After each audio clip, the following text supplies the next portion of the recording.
Hello, c'est Kazé, bienvenue dans cette vidéo. Et comme vous avez pu le voir la dernière fois, je vous avais dit que j'avais rejoint une guilde et que donc j'allais commencer à faire des tournois, des brawls, etc. Et que j'allais faire une vidéo pour vous expliquer, vous détailler les cartes différentes en brawl. Donc c'est ce que je vais faire dans cette vidéo. Je vais vous expliquer ça. Donc évidemment, j'ai pas les cartes, mais je vous les montrer ici. Euh, je vais pouvoir vous montrer ça. A noter que là, il y a une capacité que si vous connaissez pas, c'est Bloodlust. Et vous allez voir que toutes les unités ont Bloodlust de base, d'accord? Voilà, toutes les unités ont Bloodlust. Bloodlust, qu'est-ce que ça fait? Ça dit que, en gros, quand tu vas finir un monstre, donc regardez, every time you defeat an opponent, il get plus 1 to all stat in the reverse field sud, moins 1. Donc, quand je tue une unité, je vais gagner un attaque, un speed, un armure, un HP. Voilà, ça veut dire ça. Donc, concrètement, je fais plus 1 partout sur toutes mes stats. Et si on est en reverse speed, pour pas que ça me nique, le plus 1 de speed devient moins 1. Donc, c'est vraiment très très très très fort en termes de snowball, en termes de j'ai tué un mec, donc j'en tue deux, donc j'en tue trois, etc. Donc, ça peut vraiment être joué comme ça, à mon avis. Là, je vous parle uniquement de mon œil de genre de carte. Je n'ai jamais joué encore dans ce mode-là, donc je vais juste vous faire une analyse à ce niveau-là. Donc, déjà, si vous jouez en bronze, vous allez voir que donc bronze c'est 1 à 5, d'accord? Hop. Donc la carte level 5 est très intéressante au niveau de sa capacité qu'elle gagne, puisqu'elle gagne Repair. C'est très bien de la jouer en deuxième position pour moi quand tu joues dans du high cost. Pourquoi? Parce que quand tu fais des games à 40, 50, 70 de mana, 90, etc., tu avoir un tank, c'est très facile, donc en première position. Et en deuxième position, il y a certaines couleurs qui sont pas extrêmement fortes pour avoir une deuxième position stable qui tape fort et qui régène. Et donc là, par exemple, moi, là, je peux totalement le voir dans une compo blanche, puisque tu pourrais mettre le Shield Bearer en première position qui tank toutes les attaques, lui en deuxième, et il peut réparer le shield du Shield Bearer. Et si jamais il tue un mec, bah, il va pouvoir scale et être très très fort. Donc je pense que c'est assez intéressant. Après, c'est plus pour des games high cost. Moi, je préfère les cartes qui coûtent 4 ou 5, parce que les 4 ou 5, tu peux les jouer un peu dans toutes les games de 0 à 40 de mana, je dirais. Là où une unité qui coûte 10, tu peux que la jouer de 40 à 99, mais c'est assez rare. Enfin, en gros, je pense que ça, c'est 20% du temps tu vas pouvoir la jouer. Là où les cartes low cost, tu pourras les jouer beaucoup plus. Donc, ça, c'est pour le côté commune. Je pense que ici, c'est très intéressant parce que Repair. Par contre, ici, ouais, j'aime pas trop. Enfin, tu peux le jouer évidemment selon les games, mais c'est pas ultra intéressant jusqu'à ce que tu gagnes le Repair. Et level max, on peut voir qu'il perd un attaque. Alors, je pense, ouais, c'est quand il passe de là à là. En fait, il perd son point d'attaque pour pouvoir gagner. Tout le monde gagne un HP. Enfin, plus un HP à toute unité. Euh, je le trouve pas super intéressant. En tout cas, si tu l'as level 8 ici, il est peut-être pas mal. 9 c'est relou, 10 c'est bien. Donc voilà, c'est soit 8 soit 10. Tu peux pas le jouer level 9, c'était vraiment de la merde. Je pense. Le fait de perdre un attaque pour ce bonus, je pense pas que ce soit rentable, je sais pas. J'aime pas trop en tout cas. Après, encore une fois, si tu joues blanc, enfin, en fait, selon la race que tu joues, cet effet-là est très très fort. Puisque tu peux augmenter des unités très fortes contre très peu d'HP et les faire passer à 2, 3, 4 HP. Par contre, 10 pour faire ce prix-là, c'est un peu cher quand même. Donc on va voir si on n'a pas d'autres cartes qui font cet effet en plus fort. Ensuite, pour la deuxième carte, donc ça c'est un buffer. Hein. Un buffer dans le sens où il buff tes unités, puisqu'il donne un attaque speed à tout le monde. Et si tue quelqu'un, il gagne plus 1 de partout, mais le problème c'est qu'il peut pas tuer quelqu'un. Donc pour l'instant, c'est de la merde. En fait, 1, 2, 3, c'est de la merde cette carte. Parce que 4 à jouer pour speed, c'est quand même. C'est pas ouf. Après, c'est quand même un mur plus buff attaque, donc c'est ok tiers. Voilà. Là, il commence à être fort. Donc là, c'est une carte forte, d'accord, elle est très forte, même, je dirais. Et là, elle commence à passer God tier, et là, elle est insane. En fait, vraiment, cette carte-là, c'est la meilleure commune du jeu, je pense. 4 à jouer, je renvoie les attaques range, je renvoie les attaques mêlée. Si jamais je tue un mec, je gagne plus 1 sur toutes mes stats. Donc, je sais pas si le plus 1 sur toutes les stats, ça va lui rajouter un armure à l'attaque, ou est-ce que le plus 1 fonctionne que sur les stats que tu as de base. Par exemple, là, ça passe à 9, ça passe à 10. Donc, ça à vérifier. Mais quand bien même avoir le buff, plus je renvoie tout, plus j'esquive les attaques, ultra, ultra méga fort. Donc, cette carte, elle est vraiment god tier, c'est une des meilleures que j'allais dire que j'ai vu pour l'instant, j'ai pas eu beaucoup, mais voilà. Pour moi, c'est très très fort. Salat, ultra débile, j'ai même pas lu la carte encore, c'est débile. Genre 2 à jouer, 2 de dégâts. Normalement, ta carte est level up là, elle est niveau 1. Et en plus de ça, faut penser qu'elle a la sneak. Donc, et donc, c'est ultra synergique, puisque si elle tue un mec, ça devient une 3-4-3. C'est ultra, ultra fort. Ouais, level 3, elle est mongolienne. Ouais, là, c'est ultra mongol, hein, par contre, c'est incroyable. Et là, tu gagnes True Strike. Ouais, c'est très très fort, ça aussi, un peu comme l'harpie. Ouais, donc je dirais qu'en fait, il faut l'avoir level 1, 3, 5 et 8. 8 quand tu passes 4 attaques, c'est très intéressant. Là, ça change rien. Entre là et là, bon, avoir l'HP supplémentaire, c'est pas ça qui va le rendre très fort. Par contre, ouais, le True Strike, ça peut être intéressant. Puisque il y a des mecs qui vont en dernière position, je vous en ai déjà parlé, il faut mettre souvent des mecs avec esquive, des aigles ou des trucs comme ça qui esquivent. Et donc, ça peut être très cool. Donc, pour l'instant, cette carte très forte, c'est pas ouf. Ok, ça c'est quoi? Alors, 3 1 fiche 2, c'est pas mal, mais c'est pas incroyable comparé à l'autre. Là, ça commence à être sympa. Et là, c'est très intéressant.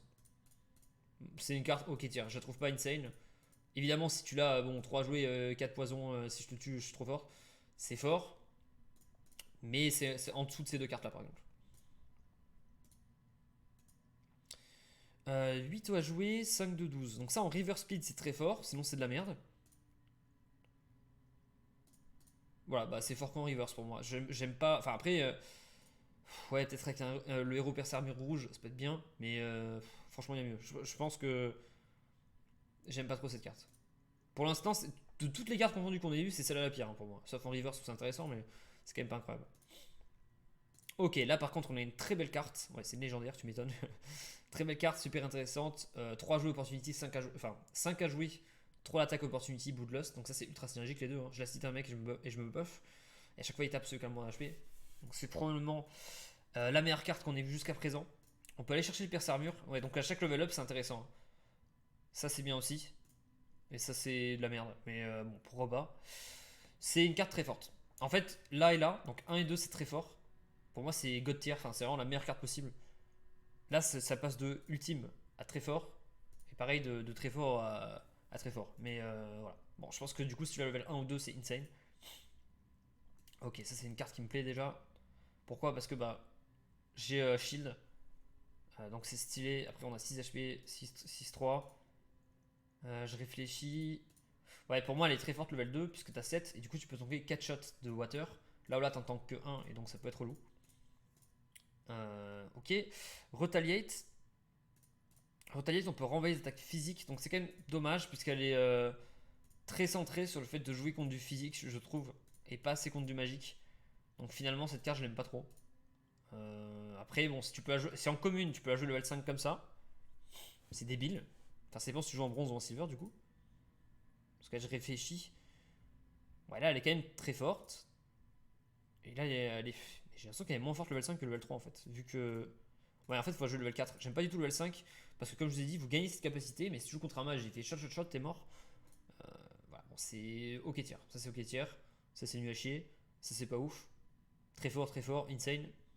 Et insane aussi. Non, enfin, ça là, elle est vraiment ultime. Il y a vraiment des cartes super intéressantes. De toute façon, quand vous voyez Opportunity, Sneak, c'est ultra synergique de base.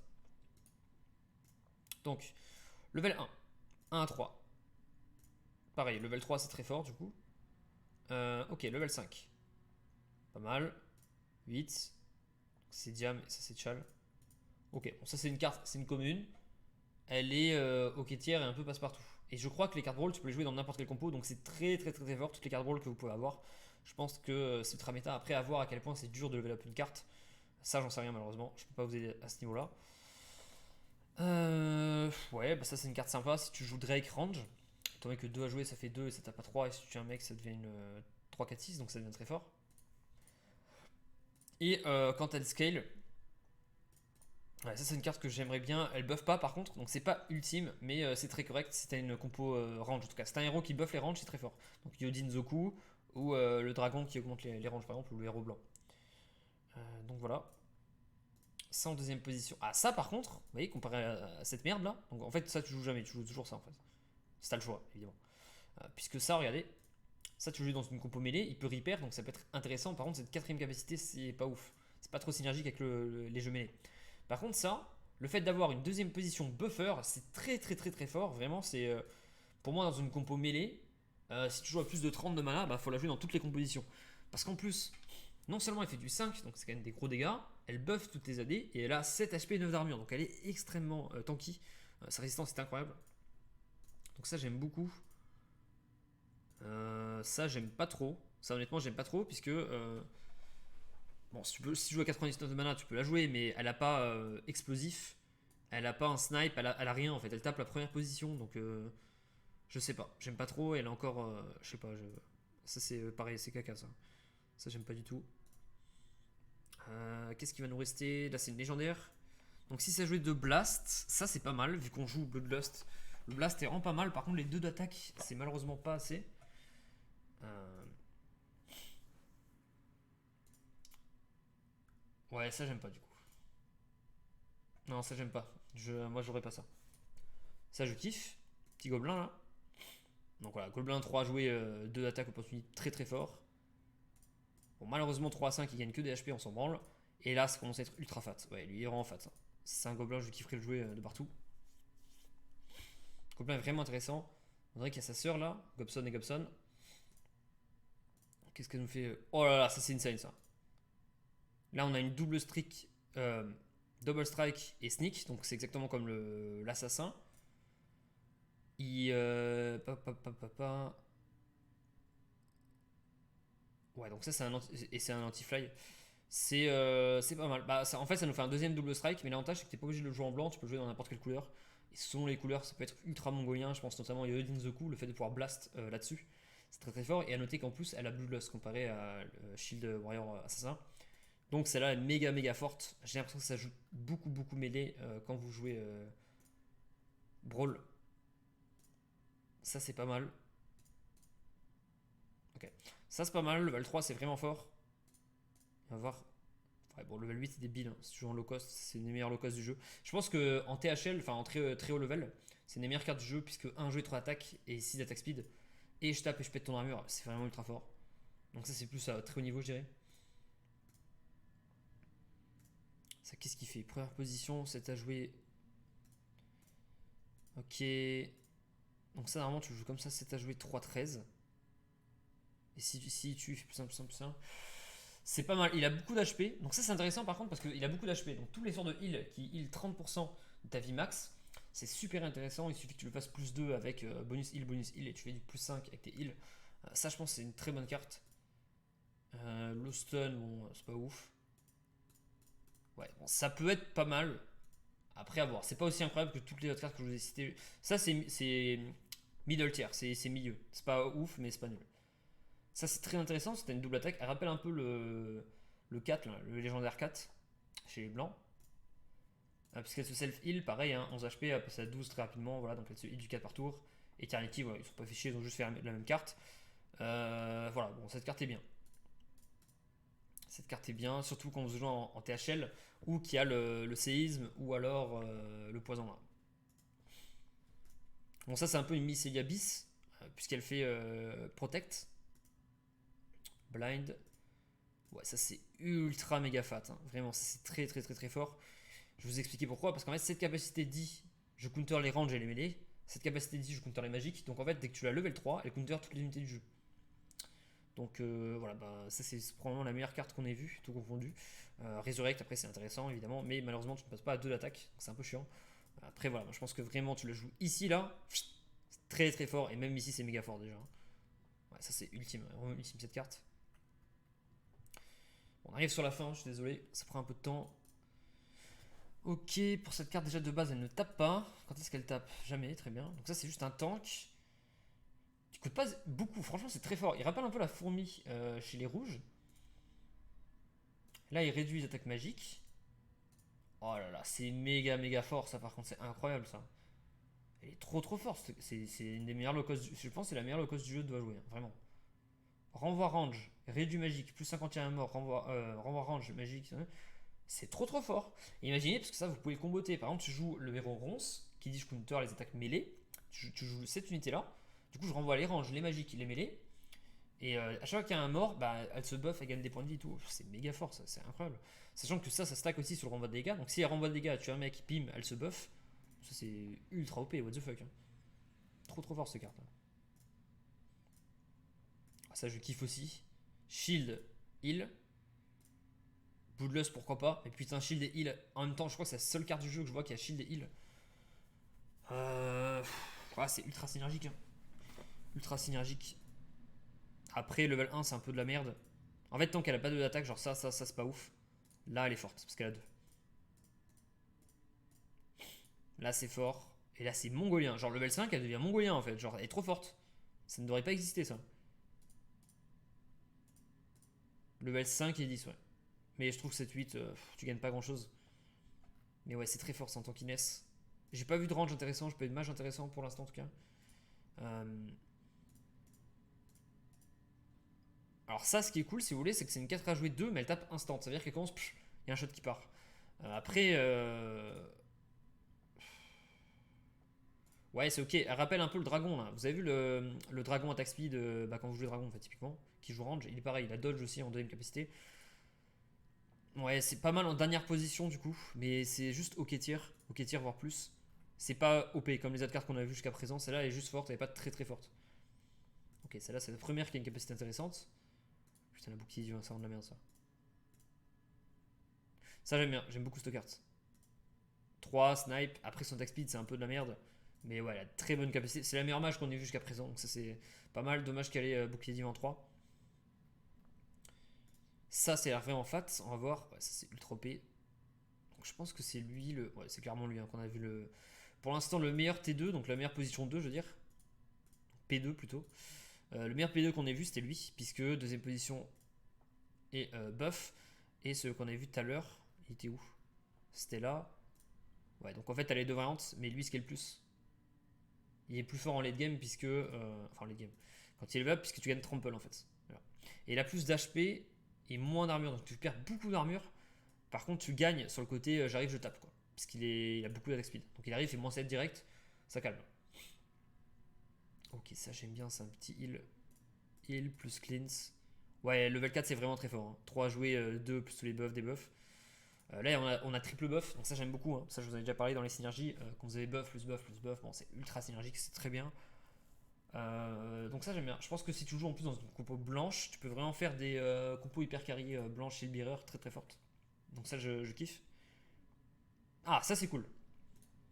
Donc on a une range avec snipe, ce que je vous expliquais tout à l'heure. Si tu joues range classique c'est de la merde, range snipe c'est très fort. Donc ça c'est ultra. Dès le level 1 elle est très très forte. 3 à jouer, 2 snipe, parfait. Parce que la bulle lust. Alors en plus ta perce armure, parfait. Ça veut dire que ton perso scale pas mal et t'as ça. Ok, c'est une très bonne carte. C'est une très très bonne carte. Je la jouerai quasiment tout le temps, je pense. Vraiment, c'est excellent. Ça va être très fort dans les. Avec la quête. On a tous le même nombre d'HP puisque elle a le lifesteal 2 et elle a ça pour scale. Donc c'est pas mal. Petite affliction plus poison. Ouais, c'est une carte sympa. C'est une carte sympa. Ça c'est de la merde encore. J'ai jamais joué ça. Ok, elle. Ouais, stylée cette carte. Bon, je regarde un peu l'artwork, mais franchement, il y a des cartes que je trouve vraiment classe. C'est un peu particulier parce qu'elle tape que la première position. Par contre, elle est stun, et ça, j'adore, tu vois. Le fait d'avoir un stun là-dessus qui est très attack speed, ça peut vraiment être sympa. Et après, elle scale parce qu'elle réduit le silence. Non, je pense que même dès le début, je pense que c'est une carte très forte. Ça, j'aime bien. Ouais. Ouais, ça, c'est très fort, sachant que tu peux faire du coup des compos vénères avec un milliard d'attaque de range et plutôt que d'attaquer des sneaks, des snipes, d'aller chercher très loin. Là, par contre, quand tu joues cette unité, pour moi, tu joues full dans la gueule. Donc, tu joues front to back, c'est-à-dire que tu tues d'abord la front lane jusqu'à arriver jusqu'à la back lane et donc tout dans la première position. Donc, ça, j'aime bien. Ok, ça, c'est très intéressant. Ça, c'est quoi? Alors, ça, j'aime pas du tout. J'aime pas du tout parce que les seules maps où cette carte va être très très forte, en fait, faut comprendre. Il y a des maps où elle va être incroyable, elle va être très très forte, et des maps où pas trop. Je pense qu'en classique, c'est de la merde. Par contre, si tu joues sur une map genre tout le monde a Opportunity, tout le monde a Sneak, tout le monde a je sais pas quoi, et ben là c'est très très fort parce qu'elle peut taper partout. En fait, elle a des stats sympas, c'est juste que elle peut pas taper de derrière, c'est ça qui est relou. Donc t'es obligé de la mettre en première position. Euh, Ouais, donc du coup c'est pas ouf. Mais dans les quêtes que je vous ai dit, il y a des cartes là, que je vous dis c'est de la merde des fois, dans certains modes c'est fort. Hein. Ça en River Speed par exemple, c'est très très fort, je pense. Ça c'est méga broken ça. Ça, c'est ultra débile. 7 HP, 7 armure, t'es obligé de taper son armure. Ça, j'adore. Ronce, Void. Non, ça, c'est une de mes cartes préférées. Genre, cette carte est trop forte. Ouais, ça, c'est incroyable, vraiment. Ça, c'est une carte trop stylée. En plus, l'artwork est trop stylé. Moi, je kiffe cette carte vraiment.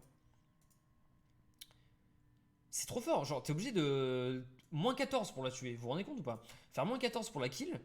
Sachant que ici, faire moins 14, et si t'es en magique, t'es mort, hein, parce qu'il va falloir faire 28 minimum, puisqu'elle va diviser par 2, enfin faire moins 1, enfin diviser par 2 arrondi à l'inférieur. Et là, en plus, ça renvoie des attaques magiques.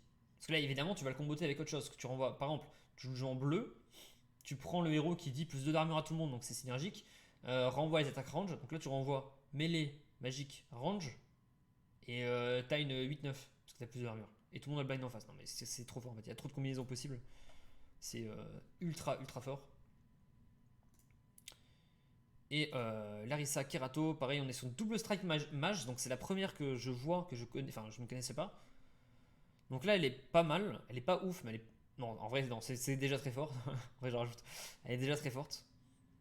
Là ça change pas grand chose, là ça change pas grand chose. Et là elle est méga méga forte, puisqu'elle gagne le blast avec ça. Donc voilà, sachant que ici tu peux la jouer avec Yojin Zoku. Donc même si elle tape K2, elle tape en blast, en x2. Donc ça peut être méga débile. Je pense que cette carte, ouais, cette carte est vraiment, vraiment au-dessus de la mêlée. Donc du coup voilà, c'était tout pour cette analyse de game. Bon, je suis désolé, ça fait combien de champions? 3, 4, 5, 6, 7, 8. 8 x 4, 32. Donc ouais, ça fait 32 analyses de cartes que je viens de vous faire dans cette vidéo. La vidéo aura duré une vingtaine de minutes, donc ça va, c'était assez rapide je pense. J'ai essayé de pas trop rentrer dans les détails, j'espère que vous avez bien compris un peu toutes les cartes qu'il y a différentes, les options possibles qu'on peut faire. J'ai vu pas mal de tanks qui étaient intéressants. Il y avait des tanks ultra forts, des sneaks ultra forts, des ranges. Il y en a très peu qui étaient forts, mais il y en a quelques-uns. Mage, pareil, il n'y en avait que un qui était fort. Il y a eu un heal qui était super intéressant. Donc, franchement, tu peux un peu avoir un peu de tout, je pense, dans ces cartes. Parmi ces 32 cartes, il y en a au moins 15, voire 20 qui sont très, très, très, très fortes. Donc du coup je suis assez content de découvrir un peu ce type de gameplay et j'espère pouvoir vous en faire profiter dans les prochains jours. Bref, j'espère que cette vidéo vous a plu, n'hésitez pas à vous abonner à la chaîne et à liker cette vidéo et je vous dis à la prochaine, ciao ciao.